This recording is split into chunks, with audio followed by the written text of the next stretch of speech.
มื้อนี้น่ะตั้งใจมาเยี่ยมมายามได้มื้อนี้น่ะโดยมาเยี่ยมชื่อได้บ่มีหยังมาหา บ่ ต้น มีหยังก็บ่มีขอบ่มีหยังมาเยี่ยมมาคอยเบิ่งนี่เด้อเป็นจังได๋เฮ้ยอันน่ะพอแล้วไป ขายเครื่องอยู่แกง มั่ว มาแทบน้องมา เค เล่ รื่องคุณแม่ซื้อเครื่องให้ โอ้ กับหลวงปู่วัดหลวงปู่ที่ในวัดกับคุณแม่วัดนั้น เพิ่นซื้อเครื่องมาให้เฮาแหละเฮา โดยคนซื้อ พวกง่ายๆก็เพิ่นลงทุนให้บ่ ให้เฮ็ดขาย อ๋อไปได้จักมื้อแล้วน่ะ โอ้ได้ละโดนเติบอะไรกันมา โอ้น้อง กินข้าวคนเลย เข้าวัดป้านี่ โอ้ก็ถือว่า โดย ข้าวที่ว่าทั้งลูกซื้อมาให้ได้เบิดแต่บ่ ยังได้บอกหาว่าเพิ่นอันของกิน ว่าเพิ่นว่าของในอยู่ในกิน แล้ เนาะ วอยู่แนวกินข้าวตัวใดเศษเหลือเพิ่นเ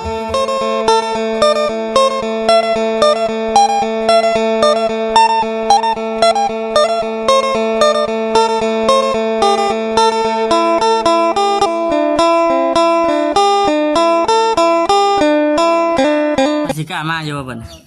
เป็นเพียงบ่กล้าบอก เอ้ายันเพิ่นจับ แต่เจ้าพ่อมึงก็หมดแล้ว แล้วตู้สบายดีเด้อตู้เด้อสบายดีน้องกระเป๋าสบายดี ก็หมดแล้วเจ้าพ่อนะ ให้ดูสบายดีเด้อ ที่ผ่านมาบ่มันง่ายดอกสบายดี สบายดีสบายดีโอ้ มาสิจับกล้องให้ ว่าเนื้อก็น้อยหัว นั่ง แห นี่ก็ได้ นั่งนี่ก็ได้เนาะ พอเจ็ดกระโบงเห็นที่ฮอดเลย พี่ฮอดบ่ โดย มื้อนี้ก็เอาพี่น้องเนาะก่อนอื่นก็ทักทายสบายดีเด้อพี่น้องเด้อเนาะ ที่ฮอดพอเจ็ดเห็ด เธอฮ้อนเอ้าเนาะ เอาได้ ฮอดแล้วโอ้ยเต็มท่าขนาด จังหวัดสมเฮามาแต่ มื้อ ใส่ นี้ลายแล้วขนาดคนมื้อนี้ก็เมื่อวานนี้นะ แม่อะ มื้อนี้ก็มือซุกร์เสาร์อาทิตย์ละหลาย ไม่ยังหลาย คน มาดินนะ คนมาเล่นมาเที่ยวซุกร์เสาร์อาทิตย์ละหลาย มื้อนี้น่ะตั้งใจมาเยี่ยมมายามได้มื้อนี้น่ะ โดย มาเยี่ยมชื่อได้บ่มีหยังมาหา บ่ ต้น มีหยังก็บ่มีขอบ่มีหยัง มาเยี่ยมมาคอยเบิ่งนี่เด้อเป็นจังได๋เฮ้ยอันน่ะพอแล้วไป ขายเครื่องอยู่แกง มั่ว มาแทบน้องมา เค เล่ รื่องคุณแม่ซื้อเครื่องให้ โอ้ กับหลวงปู่วัดหลวงปู่ที่ในวัดกับคุณแม่วัดนั้น เพิ่นซื้อเครื่องมาให้เฮาแหละเฮา โดยคนซื้อ พวกง่ายๆก็เพิ่นลงทุนให้บ่ ให้เฮ็ดขายเฮ็ด อ๋ ขา อย ไปได้จักมื้อแล้วน่ะ โอ้ได้ละโดนเติบอะไรกันมา โอ้น้อง กินข้าวคนเลย เข้าวัดป้านี่ โอ้ก็ถือว่า โดย ข้าวที่ว่าทั้งลูกซื้อมาให้ได้เบิดแต่บ่ ยังได้บอกหาว่าเพิ่นอันของกิน ว่าเพิ่นว่าของในอยู่ในกิน แล้ว เนาะ อยู่แนวกินข้าวตัวใดเศษเหลือเพิ่นเอาขึ้นมาให้หมด คือตั้งบ่ได้บ่ พี่น้องเนาะ สบายดีเด้อพี่น้องเด้อ ตั้งไหนอยู่ ตั้งได้อยู่ก็ตั้งนี่ก็ได้จะมาบ่ จ้า นี่แหละพี่น้องเนาะถือว่าดีแล้วมีอาชีพเฮ็ดเดือเลยเนาะ นี่ มีแนวขายขายก็ขายไปแต่รับได้เพิ่นขายอย่างก่อนนะ หลายแนวคนซื้อให้ มีอย่างในเพิ่นขายได้อย่างขาย เขานมน้ำเป๊ปซี่น้ำเพียงหลายอย่างน้อยกับบูแหละเครื่องคนซื้อมาลงทุนให้คุณแม่ ฮ้อน ก็ถือว่าแต่ละมื้อได้ขายดีอยู่บ่ ก็ได้ไปฉะนั้นแล้วก็มันหลายคน มันหลายคน สอง ขายแข่งกัน เจ้า เนาะ เจ้าผัดโมเมนตั้งใจขายน้ำห้านน้ำอันนั้นมีเฝ้าห้องน้ แบบนี้ ำโดยห้องน้ำหลวงปู่นี่ให้มัน เรื่องในตู้เรื่องมาไม่มีหยัง โอ้ ซื้อย หมู มียังกับญาติแล้วก็ แวะซื้อหมู เราซื้อหมูมาต้อน โดย ซื้อหมูพี่น้องเนาะแวะบางทาง ฮอดเลยเนาะ ทางลูกมันแต่ไกลแต่ไรมาแต่พวกบ้านไปมาครับ บ้านนั่นน่ะบ้านนาสโนด มาแต่บ้านนัทโรด โอ้ ลงเงี้ยวบ่ได้ เลยมาพี่เลยมาเย็นมาอย่างเนาะนี่อยู่ดีแห้งอยู่บ่ โดยบ่มียังญาติแล้วเขา น้องอันนั้นเลยน้องน้ำเป็ดกับน้องจบ อ ไป ยู่คุณมดอยู่น้ำแม่มด ขายเครื่องใช้แม่ โดยไปเครื่องชอแม่น้องน้ำเพชรกับน้ำเพชร เดี๋ยวจะนอกคนน้อยเนาะ น้องน้อยน่ะอยู่เพื่อนน้ำแม่ใหญ่แม่ตู้ โดย เพราะมีหมูปากหมูเว้า เกี่ยวมามีใครอยู่เพื่อนนะเนาะ มิตรีอยู่ฉันติ เดี๋ยวมิดแล้วครับอยู่ในเนี่ย เพื่อนหลังนี่เพิ่นไปใส่กระตุกเจ้าอะ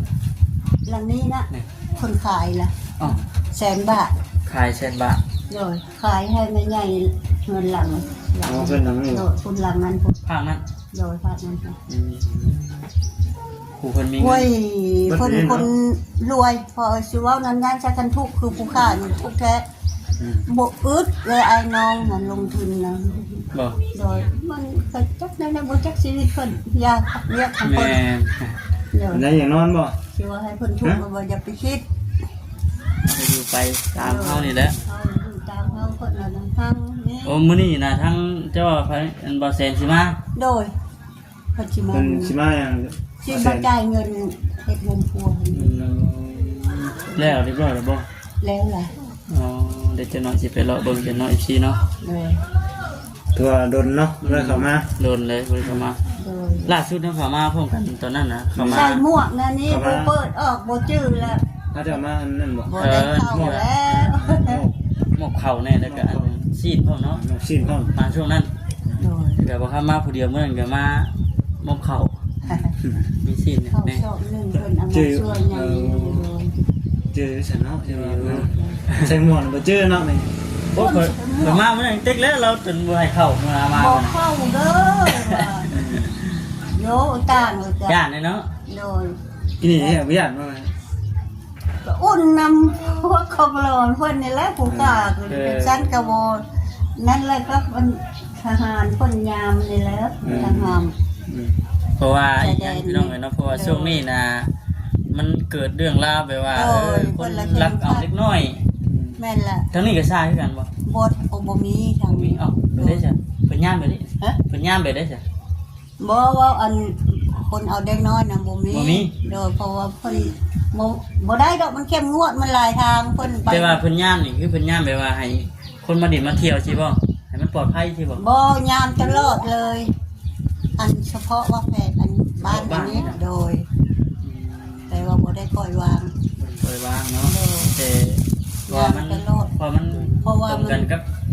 แม่น ขาฝั่งไทยนี่ได้พี่น้องขาฝั่งนี้ก็ ตร เป็ ง น บ ฝั่ น งไทย ฟ้าเขาเนาะ ว่ามันคือซาเดนซั่น ฟ้า เนาะ ใหญ่เด้ เขตชายแดนบ่ท่องเที่ยวแขกท่องเที่ยวไปมาอย่างอีกอย่างมันมีความปลอดภัยอุ่นใจเนาะ แม่นอุ่นจ้ะก็ด้านนั้นกับพันนี้มีในออกไปทางอันว่าคนอยู่ภูเก็ตคือว่าหั่นแหละมันพวกค้ากระลายให้นะบอก อืม บอกคนสีนั้นเข้มงวดลาย เนาะ พวกค้าขาย มั มัน น พัฒ เอา นา เอาเถื่อสองเอาเถื่อสาม เพิ่นเอาไปนะ ค่าโหดเจ้าบไดยุด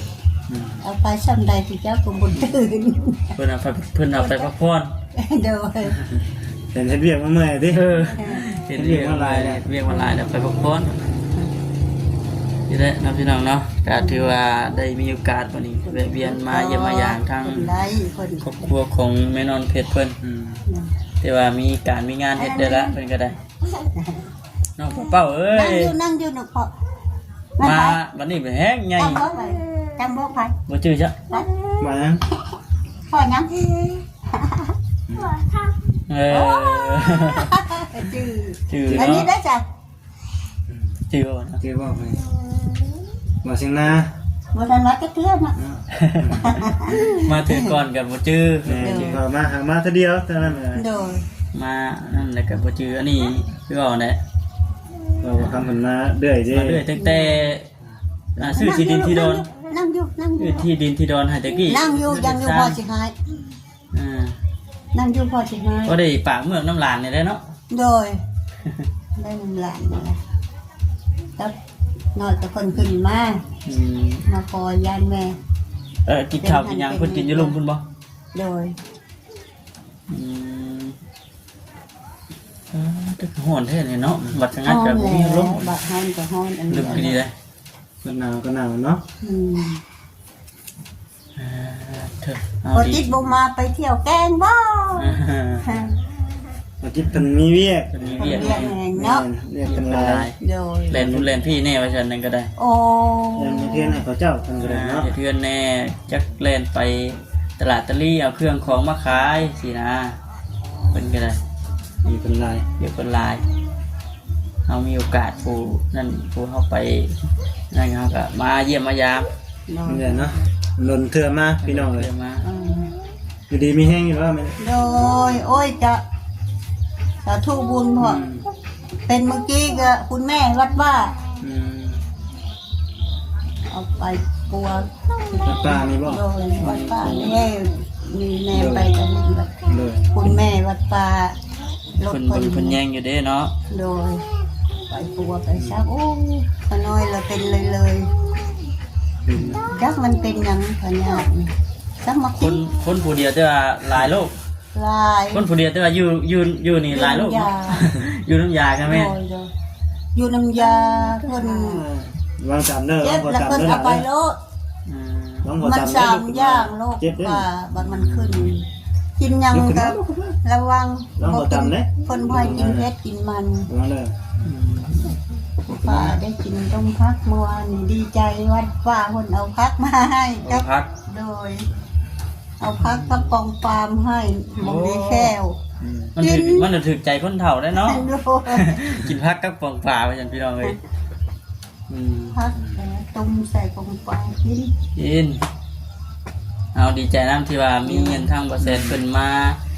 สิมาจ่ายเงินเนาะมื้อนี้ โด เนาะ ยคนสิมาจ่ายเงินค่าสร้าง เพื่อนครัว ครัว งานครัวให้ละพี่น้อ เอง อเดี๋ยวเพิ่นว่ามันนี่ แล้วแหละพี่น้อง มีเพื่อนครัวเพื่อนหยังบัดนี้เนาะ โดย ตะกี้นะมีแต่ยังบ่แล้วเนาะ ยังบ่มีเงินครัว ช่วงหันมายังบ่แล้ว อันนี้เพิ่น ทำบ่นามาเลยพี่น้องเอ้ยเนาะ มีแล้วแล้ว มาอยู่กันน่ะยังน้องเป้าๆใหญ่อยู่ ใหญ่แล้วแต่นี่ก็ยัง ใหญ่เลย เนี่ย มีแต่เข้าโรงเรียนบ่ล่ะหึ พ่อน้ำพ่อเลยไหมบอกว่า ใหญ่เป็นสาวแล้วเนาะ พ่อน้ำพ่อเลยไหม เนาะพี่น้องเอ้ย กำลังเป็นตาก สาวล้าง ำลังเป็นตะแพงเนาะ สาวล้าง อืมสาวละเพิ่น ต้องจักบ่หากินกันเนาะน้องอยู่ครับ อันนี้บ่ อืม โอ้นี่ได้ใหญ่กว่าเนาะจักปีเถอะตุ 3 ปีปลายจะเข้าซี่เลยได้ค่ะ อยู่ใน3ปีแต่ว่าคนนี้นะปีเดียวกันแต่ว่า คนละเดือน คนละเดือนคนนี้นะสิเป็นรุ่นเอื้อยซะแต่ว่าอยู่ในปีเดียวกันแต่ว่ามันสิมีลื่นด้ามเดือนนั่นหยังสินะ แม่ ในปีเดียวกันก็แม่นอยู่ ว่ากินคนน้อยตัว ค น้อน ย น้อย ซื่อ คนตัวน้อย เอามาเป็นครูเลยลูกชายเจ้า ใช่บ่ ลูกไผ่ลูกไผ่ว่าคำได้เนาะมันใหญ่มากนี่ แม่นอนเป็นลูกไพ่พอค ว่าคำมันมีลูกชายเลย ำเป็นลูกสาวพะแพงแล้วเนาะ เป็นลูกไผ่เลยเนาะ เป็นพี่น้อง เลย เธอตอนเที่ยงได้กินยังตอนเที่ยง พอน้อยนะ แม่น ของกินวัดทันแล้ว โอ้กินอยู่เนาะ โดยลูกลงแต่เช้าคนให้ลงแต่เอาเครื่องขาย แล้วคนเอาขึ้นมาให้กิน ถือว่าโชคดียังโชคดีพี่น้องนอนอยู่น้ำวัดน้ำวาเพิ่นยังเพิ่นเบิ่งเพิ่นแยงอยู่เวลาจะเป็นเย็นอุ่น จะเป็นนันอุ่นกับบัตรบทันก็ อืม ได้เงินนี่แหละในรถคนนี่แหละเงินกับคนจ่ายแล้วก็บอกอะไรกับพวกเขาโพสแทนนี่แหละมาแทน เพิ่นจ่ายเด้ โดยคนจ่ายก่อนก็บอกเพิ่น ในราคาเท่าไหร่ก่อนเพิ่นกลัวเจ้า เพื่อน เรา ก เสี ลั ยว สมาจ่ายมานี่ เพิ่นสิมาจ่ายมื้อนี้อันเพิ่นเฮ็ดเป็นแต่ละบัตรอันนั้นเลยก็มื้อนี้มัน700,000โดย อันมีแต่บานเด้ โอ้มีแต่บาน โดย แปลว่าเพิ่นเฮ็ดแต่ละอย่างต้องได้ แต่ จ่าย ละ ไป ย่าง เนาะ จ่ายโลดเขาหน่อย แปลว่าบ่ได้จ่ายบาทเดียวนะเนาะ บ่ได้จ่าย เป็นแล้วอันนี้เนี่ยมันจ่ายนั่น แม่นละคือเพิ่นเฮ็ดหลังคาแล้วหลังคาก็มาจ่ายหลังคา อืม เพิ่นว่าเฮ็ดอันนี้แหละเทพื้นก็มาเสียเทพื้นอันนั้นเป็นเฮ็ดแต่ละอย่างโล โด ด ย มื้อนี้ละบานมันมี4บาน700 บาท อืม แม่นบ่ แม่นบอกนี่คือ700,000 บ่แม่น700,000ได้พันแล้วขนาดเนาะ 1,000 บาทแล้ว 1,000 บาท โดย เป็นแสนนะบาท แปดพักบานเลย 8บาท โดย โอ้เนาะมันก็ฉีอันลื่น บานประตูนี่ไว้เคลื่อนไผเนาะ เป็นได้ บ่นี่ เพนมด มันอยากแตก ไม่ ไม่ มันอยากเที่ยว ว่าเคลื่อนไผเคลื่อนน้องกัน แน่น้อย แน่น้อยก็คือกัน เอาไปใส่ละ เป็นครอบครัวแม่น้องน้ำเพชรก็คือกันเนาะ ไม่มันอยากอ่อนแหละมันเหี้ยวอ่ะ จังว่าอยากอันเว้านำเพิ่นก็ยังเกรงใจเพิ่นอยากให้เพิ่นแต่งให้และย่านกลางค่ำกลางคืนพร้อม ลองวัน%เป็นลองเบิ่ง โดย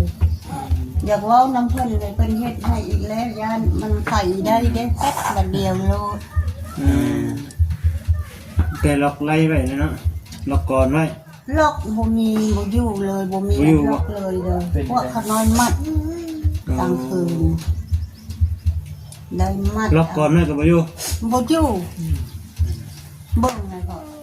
เนาะ เลยบ่อยู่ โอ้ยก่อนเนาะ เป็นอะไรบ้างครับ อันนี้กาแฟแล้วอันนี้มัน ลูกบิดกับเพ โดย ลองหาเสื้อมัดเนาะ โดยนี่แต่มัดเอา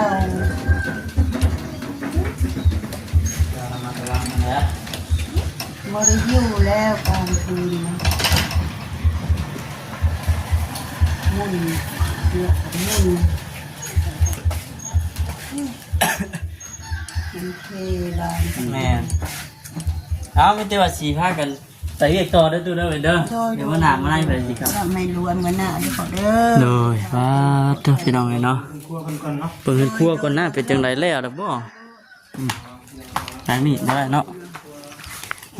บ่ได้มาแต่หึง เบิ่ง บ่ได้มาแต่หึงแล้วพี่น้องเนาะก็เลยเบิ่งก่อนซั่น ไปเปิด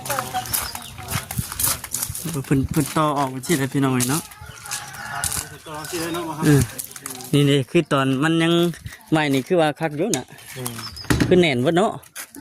พอมันเก่าแล้วก็สิพี่น้องบ่ว่าเฮือนไผมันก็ เล่นไทยเนาะต่อแตกไป มันเหี่ยวมันหยังหั้นนะไม่อ่อนเลยไม่ดิบบางทีเพิ่นเอามาเฮ็ด นี่ดิเนาะทำไมก็เลยมาทำไงถือว่าแล้วเนาะเนาะถือว่าจบอย่างสมบูรณ์แล้ว ไปจ้ะพี่น้องเนาะโอเคพี่น้องสบายดี